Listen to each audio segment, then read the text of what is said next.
Satu inci pun tidak kita akan korbankan. Sengketa Laut Ambalat kembali memanas. Malaysia menolak istilah Laut Ambalat dan memilih menyebutnya Laut Sulawesi. Di balik penolakan nama tersimpan perebutan wilayah kaya migas dan taruhan kedaulatan nasional. Apakah ini cuma soal istilah atau bagian dari strategi geopolitik yang lebih besar? Inilah hot topic, topik terhangat terkait isu-isu di nasional dan internasional yang berdampak signifikan terhadap kita semua. Kenapa Indonesia harus waspada saat Malaysia tolak nama Laut Ambalat? Sengketa wilayah laut antara Indonesia dan Malaysia kembali mengemuka. Kali ini terkait penolakan Malaysia terhadap penggunaan istilah Laut Ambalat untuk merujuk pada wilayah blok ND6 dan ND7 yang berada di perairan timur Kalimantan.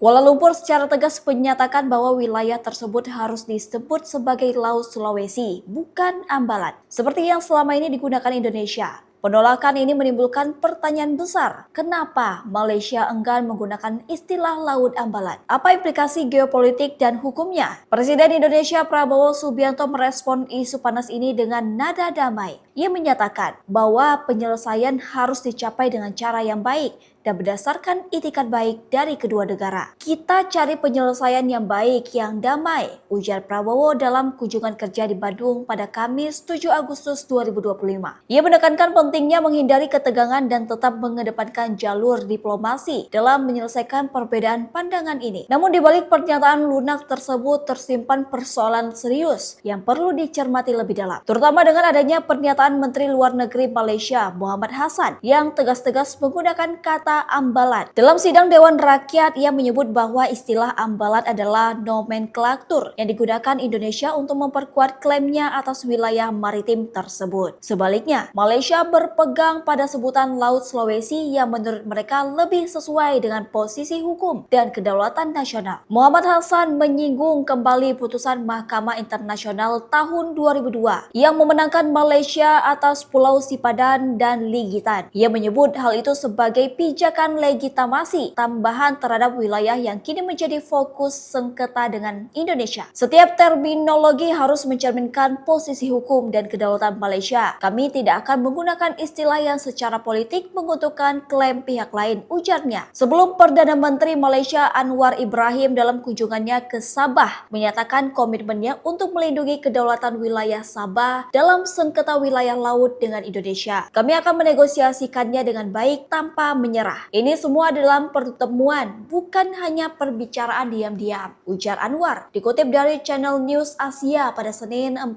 Agustus 2025. Kami akan melindungi setiap jengkal Sabah. Saya akan mempertahankan prinsip ini. Saya menjawab sekarang karena kami membela Sabah atas nama pemerintah federal. Kata dia lagi, bagi Malaysia, perbedaan istilah bukan sekedar soal penamaan, tetapi merupakan bagian dari strategi mempertahankan klaim teritorial di hadapan publik internasional. Dengan menolak sebutan Ambalat, Malaysia berusaha menghindari pengakuan implisit terhadap klaim Indonesia. Sebaliknya, bagi Indonesia, istilah Laut Ambalat telah digunakan secara konsisten selama 2 dekade terakhir dalam berbagai dokumen resmi dan komunikasi publik. DPR RI menilai penggunaan istilah ini adalah bagian dari penegasan kedaulatan Indonesia di wilayah tersebut. Penyebutan istilah Laut Ambalat bukan sekedar soal nama, melainkan bagian dari penegasan klaim wilayah yang sah, kata Dev Laksono, Wakil Ketua Komisi 1 DPR RI. Ia mengingatkan bahwa perubahan terminologi yang dilakukan pihak lain bisa berdampak bagi persepsi publik dan posisi hukum dalam negosiasi batas maritim. Ketegangan nomenklatur ini muncul di tengah pembahasan rencana kerja sama pengelolaan migas bersama di blok ND6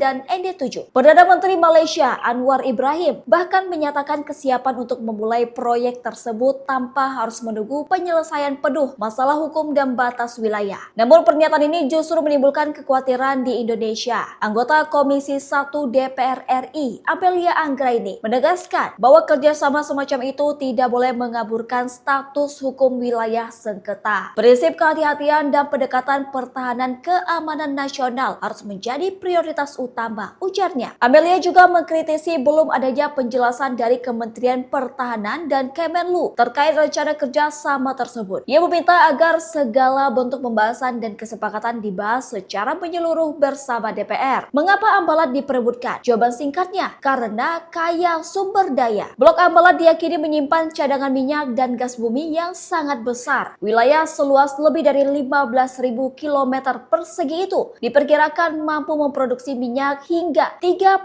tahun ke depan. Salah satu titik eksplorasi lapangan Aster memiliki potensi produksi 30.000 sampai dengan 40.000 barel per hari. Total kandungan cadangan di wilayah itu bahkan mencapai sekitar 62 juta barel minyak dan 348 juta meter kubik gas alam. Tak heran jika kedua negara begitu berhati-hati dalam menentukan terminologi wilayah karena menyangkut potensi ekonomi jangka panjang bernilai miliaran dolar Amerika Serikat. Malaysia mengklaim wilayah tersebut berdasarkan prinsip UNCLOS 1982 yang menggunakan garis air surut terendah sebagai batas laut. Sementara Indonesia, meskipun juga mengakui UNCLOS, memiliki pendekatan berbeda terkait interpretasi batas laut dan landas kontinen. Selisih tafsir inilah yang menjadi akar utama dari perbedaan klaim, ditambah dengan fakta bahwa batas laut Indonesia-Malaysia di kawasan itu belum pernah disepakati secara resmi sejak peta baru Malaysia 1979 dirilis. Peta yang oleh Indonesia tidak pernah diakui. Meski tensi meningkat, baik Indonesia maupun Malaysia sama-sama menyuarakan keinginan untuk menyelesaikan persoalan ini secara damai. Jalur diplomatik dan teknis melalui pertemuan bilateral telah berlangsung sejak 2005 namun belum ada hasil final. Wisma Putra, sebutan bagi Kementerian Luar Negeri Malaysia, menegaskan bahwa semua pembahasan harus melalui kerangka kerja bilateral yang telah ditetapkan. Di sisi lain, Indonesia juga mendorong percepatan pembentukan otoritas pengelola bersama sebagai bentuk kompromi pragmatis di tengah kebuntuan hukum. Jadi, kenapa Malaysia menolak sebutan Ambalat? Karena bagi mereka, itu adalah bagian dari narasi klaim Indonesia yang tidak ingin mereka akui. Sebaliknya, istilah Laut Sulawesi adalah instrumen politik hukum untuk memperkuat posisi mereka sendiri. Namun yang jelas, di balik perang nomenklatur ini tersimpan taruhan besar, kedaulatan, legitimasi hukum, dan potensi migas yang menggiurkan. Maka persoalan ini tak cukup diselesaikan dengan kompromi simbolik, melainkan menuntut kecermatan strategik diplomatik dan keteguhan dalam mempertahankan hak nasional di laut yang masih belum sepenuhnya tenang itu.